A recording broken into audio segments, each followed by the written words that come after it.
Renew பண்ணிட்டீங்களா? உங்களுடைய ஈமான நீங்க ரினியூ பண்ணிட்டீங்களா?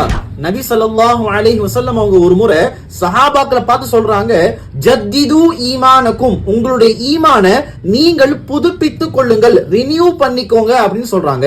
சஹாபாக்கள் உடனே கேக்குறாங்க, யா ரசூலல்லாஹ் கைஃப நுஜத்திது ஈமானனா, எங்களுடைய ஈமான நாங்க எப்படி ரினியூ பண்றது?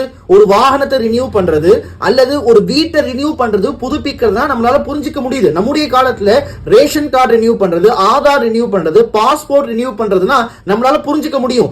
ஈமான ரினியூ பண்றது, ஈமான புதுப்பிக்கிறதுனா எப்படி?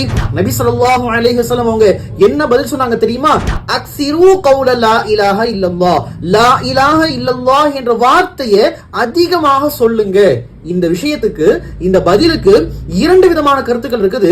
முதலாவது, நம்முடைய தினந்தோறும் வாழ்க்கையில ஒரு முறை கூட நாம லா இலாஹ இல்லல்லாஹ் சொல்லாமலேயே அந்த நாள் முடிஞ்சு போயிருக்கு. நபியர் சொல்றாங்க, லா இலாஹ இல்லல்லாஹ் என்பதாக அதிகமாக சொல்வதின் காரணமாக உங்களுடைய ஈமான் ரினியூ ஆகி கொண்டே இருக்குது. இரண்டாவது பதில் என்ன, இரண்டாவது கருத்து என்னன்னு சொன்னா, லா இலாஹ இல்லல்லாஹுடைய வாழ்க்கையை நம்முடைய வாழ்க்கையில கொண்டு வருவது.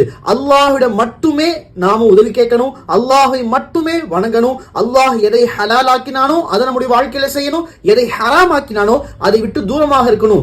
இதுவும் லா இலாஹ இல்லல்லாஹுடைய கருத்து என்பதாக உலமாக்கள் சொல்லியிருக்கிறாங்க. தினந்தோறும் லா இலாஹ இல்லல்லாஹ் சொல்லி லா இலாஹ இல்லல்லாஹுடைய வாழ்க்கையை வாழ்ந்து நம்முடைய ஈமானை புதுப்பிக்கக்கூடிய வாய்ப்பை அல்லாஹ் நம்ம அனைவருக்குமே தந்துள்வானாக.